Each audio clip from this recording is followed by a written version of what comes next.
Você tropeça pelas pedras áridas da Terra Santa, sua armadura parecendo mais um caixão portátil do que proteção. Seu cavalo de carga, já meio morto, se contorce e tem espasmos no chão. Sua espada foi manchada de sangue, assim como a sujeira em sua túnica antes branca. A cruz vermelha em seu peito, antes símbolo de orgulho cavalheiresco, agora parece um presságio sombrio de destino trágico. O que é mais uma morte agora, se isso te mantiver vivo? Com um golpe bem praticado, você rasga a barriga do seu cavalo e observa o sangue que jorra com uma sede incontrolável. O Santo Padre afirmou que isso levaria ao seu perdão.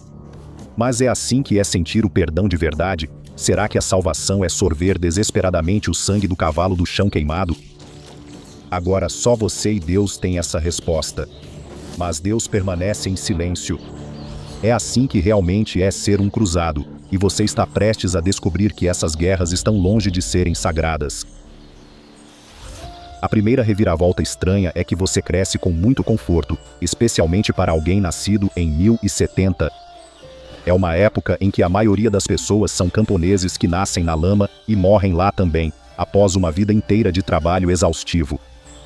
Você é o segundo filho de uma casa nobre na França, crescendo em um castelo no interior, com todos os seus caprichos atendidos, sem faltar nada. Você integra uma minoria do seu país que sabe ler e escrever. Desde jovem você é treinado em esgrima com a expectativa de que um dia será nomeado cavaleiro. Você aprende a cavalgar, caçar e estuda grandes batalhas do passado. Em comparação à plebe, você está destinado a conforto ou glória, conforme sua escolha. Apenas uma coisa lhe é negada, mas essa única coisa o enlouquece de desejo. Sendo o segundo filho da sua casa, a menos que alguma tragédia terrível aconteça com seu irmão, será ele quem herdará os títulos e o castelo do seu pai, não você. Claro, você sempre terá riqueza e conexões, e um lugar no castelo como o hóspede de honra do seu irmão, mas está condenado a permanecer na sombra dele.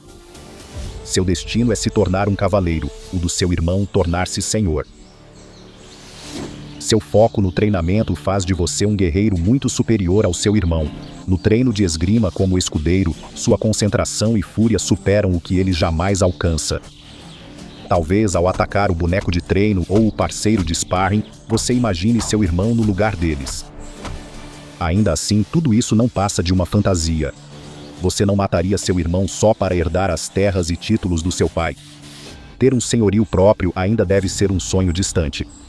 Mal sabe você, a milhares de quilômetros de distância, após décadas de tensão, algo inimaginavelmente grande está vindo à tona.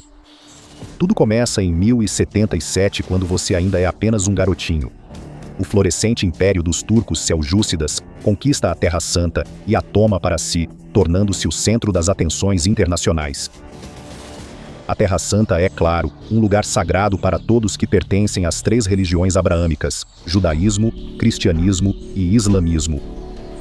Para o povo judeu, a Terra Santa é onde Deus impediu Abraão de sacrificar Isaque.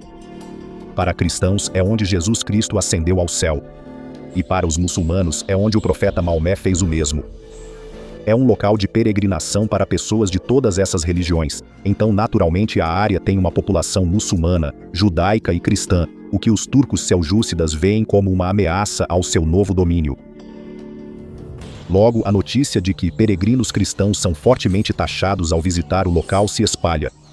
Disse também que o maltratamento dos governantes turcos faz muitos cristãos da Terra Santa irem para o oeste. Levam relatos da crueldade seljúcida ao Império Bizantino. Alexios, imperador bizantino, desconfia dos seljúcidas e teme que expandam para o oeste, gerando conflitos sangrentos nas fronteiras. A tensão cresce quando os seljúcidas conquistam Antioquia, na Síria, em 1085. Para a Europa Ocidental, temia-se que, se os seljúcidas tomassem Constantinopla, sede do Império Bizantino, toda a cristandade caísse em seguida. Alexios precisa de um aliado poderoso, e ele o encontra no clero quando, em 1095, o Papa Urbano II muda tudo com uma simples proclamação. A carta chega numa manhã enevoada, pouco depois de você voltar de uma caçada nos pântanos. É uma proclamação sagrada do Papa, decidida no Concílio de Clermont, sobre uma grande cruzada ao leste para reconquistar a terra de Cristo. Para qualquer um disposto a participar, a glória, riquezas e o mais tentador de tudo, a promessa de que todos que participarem terão seus pecados perdoados e receberão um caminho facilitado para o reino dos céus. Como um homem temente a Deus de 25 anos, assustado com os impulsos assassinos que teve contra o próprio irmão, isso parece bom demais para ser verdade. Seu irmão pode ficar com o título de Senhor. Na Terra Santa, talvez você conquiste o seu. Mas você nunca poderia sequer sonhar com os horrores inimagináveis que precisaria sofrer e causar para ver o sonho de infância realizado. Jerusalém ainda está muito longe, e você precisa fazer uma jornada exaustiva pela Europa antes mesmo de pensar em lutar. Para demonstrar sua fé ao Papa e à causa, você usa uma túnica branca com uma cruz vermelha no peito. Sua armadura, espada e escudo pesam muito em suas costas, mas são praticamente tudo que resta, já que vendeu a maioria dos bens para financiar a viagem, queimando as pontes. Agora, a jornada para o leste é tudo o que lhe resta. Você cavalga pelas planícies da França e cruza a Alemanha com milhares de cavaleiros e servos francos. Não só nobres decidem pegar em armas nessa luta. Enquanto você tem a perspectiva de riquezas e perdão, para os servos que o acompanham, há a esperança de libertação de sua servidão. Você se une a mais pessoas com o mesmo objetivo e inicia a difícil jornada até Constantinopla, onde essa legião de fanáticos se torna uma força temida pelos bizantinos. Como homem piedoso, você não reflete tanto sobre as motivações da igreja, mas é mais do que uma guerra pela glória de Deus e para manter a Terra Santa nas mãos dos cristãos. Enquanto muitos milhares de penitentes fiéis podem morrer, a igreja tem a ganhar ainda mais riqueza com o sacrifício deles. Se a cruzada for bem sucedida, claro, e como você logo vai descobrir, esse é um grande se. Muitos desses aspirantes a cruzados já cometiam atos nada santos na Europa, enquanto avançavam rumo a Jerusalém. Pedro, o eremita, pregador popular, percorreu a Alemanha e inspirou nobres e pessoas comuns a se juntarem à causa da igreja. Um desses indivíduos inspirados foi um nobre chamado Conde Emico, que expandiu seu mandato sagrado para converter à força, ou então massacrar judeus europeus ao longo do Reno.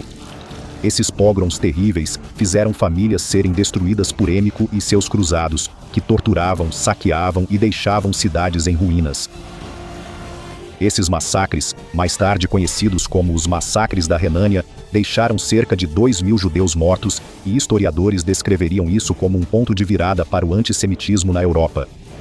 Os massacres dessa chamada Cruzada Popular tiveram um pequeno papel em estabelecer as bases filosóficas para o Holocausto quase 1000 anos depois. Apesar do sangue derramado por Conde Emico e outros cruzados, eles se dispersaram e desistiram antes de chegar a Jerusalém. Mas você não. Você avança com milhares de outros movidos pela bula sagrada do Papa. Você integra o primeiro grande exército liderado pelo príncipe Godofredo de Bulhão rumo a Constantinopla pela Hungria. No território bizantino, comerciantes e camponeses locais fornecem suprimentos e ajudam na sua peregrinação. Você e seus companheiros cruzados saqueiam e às vezes matam quando faltam suprimentos, atacando vilarejos e comerciantes para roubar mercadorias. Mas você não precisa se sentir culpado, afinal de contas. O Papa já havia informado que seus pecados seriam perdoados pela expiação de sangue na cruzada. Tudo que você fizer até chegar a esse ponto será apagado da sua ficha. Após meses de viagem exaustiva, você e as forças do príncipe Godofredo chegam a Constantinopla em 23 de dezembro de 1096, um ano após o Papa declarar guerra. Nos meses seguintes, outros exércitos chegam, formando uma força cruzada com mais de 4.000 cavaleiros e cerca de 25.000 soldados de infantaria. Pode parecer que isso traz conforto ao imperador Aleixo diante dos turcos, mas agora ele enfrenta um novo problema. Como ele pode garantir que seus interesses imperiais e os dos cruzados estão alinhados? E se após reconquistar Síria e Jerusalém dos turcos, os cruzados decidissem ficar com as terras, em vez de devolvê-las ao Império Bizantino? Então, para acalmar seus temores, ele força todos os cruzados a jurarem lealdade a ele e ao Império, e por medo de represálias, você e muitos outros fazem isso. Um juramento feito sob coação não vale muito. Após firmar acordos, você se une às forças da cruzada e a um grupo auxiliar de soldados gregos do Império Bizantino, iniciando o avanço pelo território turco. Em maio de 1097 você chega a Niceia, a gloriosa capital do sultanato turco, e um campo de provas perfeito para você e seus companheiros cruzados. As forças seljúcidas parecem ignorar a resistência crescente no ocidente. Você e seus companheiros cavaleiros avançam pela cidade, abrindo caminho entre os sentinelas turcos com espadas afiadas. A resistência deles é rapidamente esmagada pela força invasora. Em 19 de junho Niceia se rende e volta ao Império Bizantino. É uma derrota humilhante para os turcos e um começo promissor para suas forças. Seu primeiro gosto da glória da batalha, mas não o último. Os maiores desafios ainda estão por vir. Uma semana após conquistar Niceia, você e os cruzados pegam as armas e montam para a próxima etapa da campanha. Você enfrenta a perigosa jornada até a cidade sagrada de Antioquia, na Síria, para reconquistá-la para Cristo, custe o que custar. Mas para chegar lá você e os outros precisam cruzar o terreno acidentado da Anatólia, sob o sol intenso do Mediterrâneo. Aqui seus maiores inimigos não são os soldados inimigos, mas o cansaço, o calor e a sede. Você poderia literalmente fritar um ovo na sua armadura, e o interior da sua boca está tão seco e rachado quanto o chão, sob as patas exaustas do seu cavalo. É como você só consegue imaginar que o inferno realmente seja, especialmente quando comparado àqueles maravilhosos dias nublados da sua juventude na França. No delírio do calor, você não consegue deixar de se perguntar se cometeu algum erro terrível ao vir para cá. Seria tão ruim se Deus resolvesse te castigar e te mandar para o inferno, já que não parece tão diferente disso? Para evitar falta de suprimentos, seus superiores dividem as forças em dois grupos. Seu grupo, liderado por Boemundo I de Antioquia, é a vanguarda. Você quer estar onde a luta é mais intensa para provar seu valor e conquistar a glória que busca. Você só precisa de um inimigo. E logo você encontra um. Em 1º de julho de 1097, ao atravessar Dorileia com a coluna avançada, você decide acampar para descansar e reabastecer. Se continuar, você e seus cavalos certamente morrerão. É o único motivo pelo qual você está bem descansado e alerta quando o sol implacável surge no horizonte e o ataque começa. Algo assobia pelo ar quente da manhã. Um dos outros cavaleiros, cerca de 6 metros à frente, solta um grito abafado e cai do cavalo.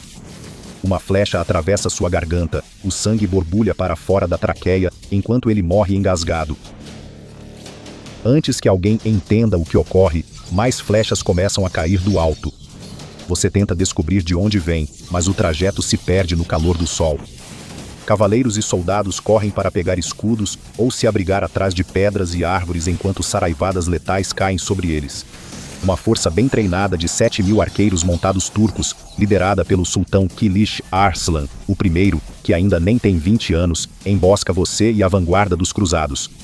Você está encurralado na montanha enquanto eles lançam mais flechas nos inimigos europeus. Eles contam com o elemento surpresa, vantagem no alcance e familiaridade com o calor e o terreno hostil. Distante da força principal dos cruzados, toda a sorte de principiante que você teve em Niceia parece ter acabado. Com uma velocidade assustadora, os arqueiros montados turcos avançam rapidamente, disparando flechas onde as linhas de batalha dos cruzados eram mais fracas, antes de recuarem para a segurança das colinas. Sua vanguarda está cercada por saqueadores habilidosos. Você e seus companheiros cavaleiros só podem formar uma linha defensiva ao redor dos infantes desprotegidos. O antigo acampamento agora virou sua prisão. Mas como você deve ter dito na época, parecia que Deus estava do seu lado. Arslan estava em batalha em Niceia, subestimou suas habilidades e foi expulso, com esposa e filhos capturados pelos bizantinos. Arslan pressiona seus homens para recuperar a honra após derrotas, mas seus soldados e cavalos sofrem com o mesmo calor intenso que suas tropas. Mesmo sendo ágeis e perigosos, os arqueiros a cavalo turcos não conseguem romper as linhas dos cruzados. O rumo da batalha muda com a chegada dos reforços, unindo os dois lados do exército cruzado. Eles avançam forçando os arqueiros a cavalo turcos a recuar e Arslan a se defender. Com a fuga dos turcos, os cruzados avançam, tomam o acampamento nas colinas e saqueiam o tesouro de Arslan, ficando muito ricos. Mais uma derrota para os turcos, mas os cruzados perdem milhares, corpos espalhados pela encosta quente da montanha atingidos por flechas. Após a batalha de Dorileia, você e seus inimigos passam a nutrir um respeito relutante um pelo outro.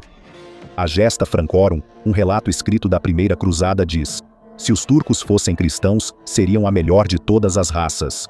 Arslan percebe após essa batalha que é inútil enfrentar suas forças diretamente e só pode desgastá-las usando táticas de guerrilha. Apesar do brilho da vitória e das riquezas saqueadas do acampamento de Arslan, você e seus companheiros cruzados seguem lutando nas condições brutais das montanhas da Anatólia. É nas montanhas Taurus que muitos outros homens caem mortos de exaustão, ferimentos e intempéries. É aqui que, em um ato de pura loucura e desespero, você corta a barriga do seu cavalo de carga e bebe seu sangue. É o mais perto que você chega de renunciar a Deus Todo-Poderoso por tê-lo trazido a este lugar terrível. Sobreviverá para ver Antioquia? Pensar assim é apostar todas as suas esperanças e sonhos numa miragem. Tudo o que importa é a próxima milha, o próximo passo. É preciso atravessar esse inferno acidentado, confiando que seu destino será alcançado. E seja pela graça de Deus ou por pura força de vontade inabalável, você finalmente chega a Antioquia, a joia do Levante. No momento em que você a vê, começa a perceber os horrores que virão. É a cidade mais fortificada que você já viu, cercada por enormes muralhas de pedra e mais de 400 torres guarnecidas, sem dúvida com suprimentos para meses em seu interior. Logo você percebe que isso não seria uma batalha pelo destino desta cidade, seria um cerco longo e brutal. O cerco de Antioquia tem início em 20 de outubro de 1097, quando o calor intenso dos últimos meses começa a ser substituído por um frio amargo de estremecer os ossos. Você está na Terra Santa e sente que Deus lhe dá as mesmas provas de amor e fé que deu a Jó. Suas forças bloqueiam a cidade fortificada, enquanto Yassir, comandante da guarnição de Antioquia, chama reforços de Damasco e Alepo, e seus líderes solicitam apoio imperial ao imperador Alexios. Cercos são jogos de espera e apostas cruéis para ver de quem acabam primeiro os suprimentos e a determinação, dos sitiados ou dos invasores. Você tem certeza de que deve ser um inferno dentro da cidade, pois fora a sensação é quase igual. Forçados a resistir mais tempo que os turcos, você e seus companheiros cruzados matam cavalos para beber sangue e comer gordura. Você ferve o couro das suas botas para comer e pega besouros e vermes do chão para devorar crus com as mãos trêmulas. Os exércitos de reforço de Damasco e de Alepo chegam um a um, e cada um trava uma luta sangrenta contra suas forças. Você golpeia, corta e apunhala com a lâmina gelada da espada e a adaga nos corpos deles. Saiu da França como garoto, mas agora se torna um soldado de Deus violento e aterrorizante.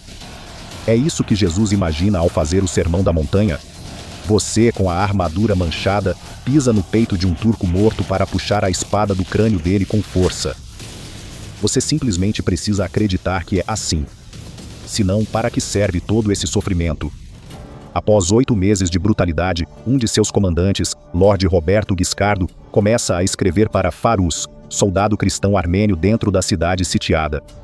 Farus não tem lealdade ideológica aos líderes muçulmanos de Antioquia e, como todos na cidade, está faminto e desesperado.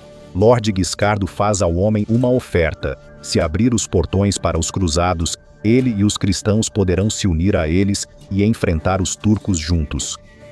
Para Farus, a resposta é óbvia. Ele cede às exigências de Guiscardo e abre os portões.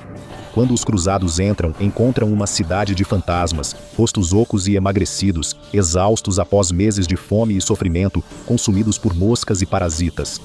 É quase misericórdia matar esses homens miseráveis, e os cruzados não poupam ninguém.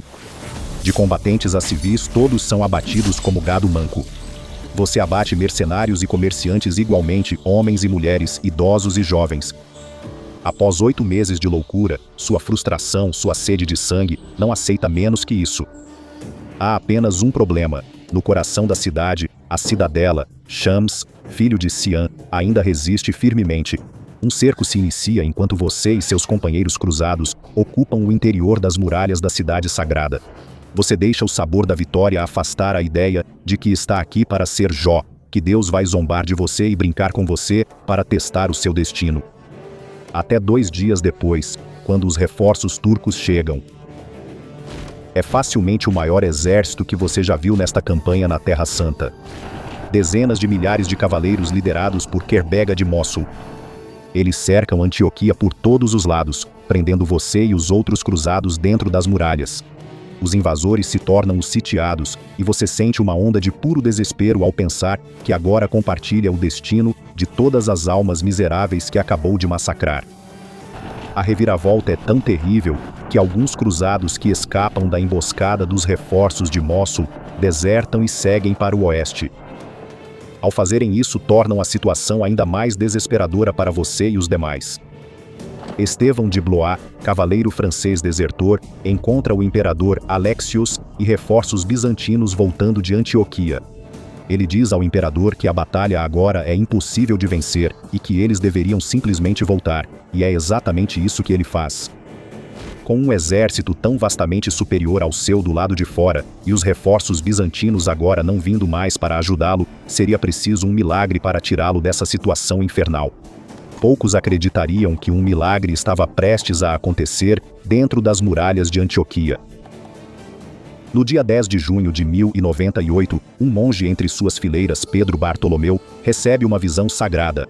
Nela ele vê a localização da lança sagrada, a lança de Longino, dentro das muralhas da cidade, escondida na igreja de São Pedro. Seria fácil acreditar que a pressão do cerco simplesmente enlouqueceu o irmão Bartolomeu. Quando você e seus companheiros cruzados procuram na igreja, realmente encontram a lança que perfurou o lado de Cristo na cruz, uma das relíquias mais importantes do catolicismo. A lenda dizia que qualquer exército que marchasse sob a lança seria invencível, e essa descoberta deixa todos em frenesi religioso, certos de que é hora de revidar. Mesmo em grande desvantagem, vocês organizam um ataque com a lança como estandarte e avançam pelos portões de Antioquia contra as forças turcas. Poderia ser uma investida suicida, um salto ao martírio, mas existe momento melhor para esperar um milagre do que ao carregar um dos objetos mais sagrados? Ao verem os cruzados avançando, os cavaleiros turcos rompem as fileiras em pânico, tornando inútil sua superioridade numérica. Muitos desertam temendo a morte diante dos cruzados fortemente armados, enquanto suas próprias armaduras são leves. Você e seus guerreiros sagrados derrotam o exército de Mossul, encerrando oficialmente o cerco de Antioquia em 28 de junho. A covardia do imperador Alexios sai caro, pois os cruzados usam sua retirada para anular o juramento. Antioquia não volta aos bizantinos. O príncipe Bohemond, um dos principais cruzados, toma a cidade para si e funda o Principado de Antioquia. Mas Antioquia não é o prêmio maior para você. Jerusalém chama, com a perspectiva de honra, riquezas e uma parte da Terra Santa para chamar de sua. Ainda há muito sofrimento e sangue a ser derramado. Após o cerco, uma epidemia de doenças, provavelmente causada pelas condições horríveis, se espalha por Antioquia. Ela mata muitos, incluindo o legado Ademar de Lepuy, um dos líderes espirituais mais sábios da cruzada. Além disso, muitos dos outros líderes entram em disputas violentas sobre quem exatamente detém o poder em Antioquia, mas você não pode deixar que isso distraia você e os outros fiéis de perseguirem sua missão sagrada. A jornada até Jerusalém é ainda mais um pesadelo do que suas jornadas anteriores. Arsalan ri por último ao bloquear ou envenenar poços no caminho para Jerusalém, enfraquecendo e desgastando as forças inimigas. E isso nem se compara aos horrores na tomada da cidade sagrada. É o cerco de Jerusalém o avanço final da primeira cruzada. Agora você enfrenta os fatímidas do Egito, que controlam um califado em Jerusalém, e não mais os turcos. Agora você integra uma força com pouco mais de 1000 cavaleiros e cerca de 12.000 soldados de infantaria. É uma sombra pálida da força que saiu de Constantinopla há mais de um ano e está severamente desabastecida. Não é possível resistir a um cerco longo nessas condições. A batalha será decidida em poucas semanas ou não será vencida. Os egípcios inicialmente estão confiantes em sua capacidade de resistir, mas depois de zombarem dos cruzados das altas muralhas da cidade no começo, eles mudam de atitude quando você e os outros cruzados montam torres de cerco para escalar as muralhas e invadir por cima. O governador muçulmano se tranca na Torre de Davi e depois a rende em troca de passagem segura para sair da cidade. O acordo é feito, mas seu povo está condenado. O que se segue deixa uma mancha na história, o massacre de Jerusalém. No êxtase da vitória, você e seus companheiros cruzados iniciam uma matança indiscriminada dentro das muralhas da cidade. Você cavalga pelas ruas, proclamando o nome do Senhor enquanto abate civis em fuga. Isso continua assim por dias, enquanto você e seus companheiros cruzados matam incontáveis milhares, massacram e esfaqueiam inocentes que imploram por uma misericórdia que nunca recebem. Foi um horror de proporções apocalípticas. Você é um monstro embriagado de sangue, desprovido de toda a humanidade, mas na sua mente, tudo ainda é por uma boa causa. Desse batismo de sangue surge o novo reino de Jerusalém. O príncipe Godofredo de Bulhão, que você seguiu da França, torna-se o primeiro governante desse estado cruzado. Se o que o Papa disse for verdade, você já foi perdoado. Por sua lealdade a Godofredo, você também ganha terras e títulos no novo reino. Sua jornada para o leste realizou seus sonhos de infância, ao custo de milhares de vidas. Agora você tem um castelo próprio na Terra Santa. Mas por quanto tempo? Agora você está condenado a ficar entre bizantinos e turcos, sempre paranoico com sua posição nesse lugar quente e hostil, esperando que um exército inimigo venha se vingar. Estas são as riquezas corrompidas da primeira cruzada, uma de 8 que deixaram um rastro sangrento ao longo dos séculos. Se é assim com os guerreiros de Deus no fim, você odiaria ser um guerreiro do diabo.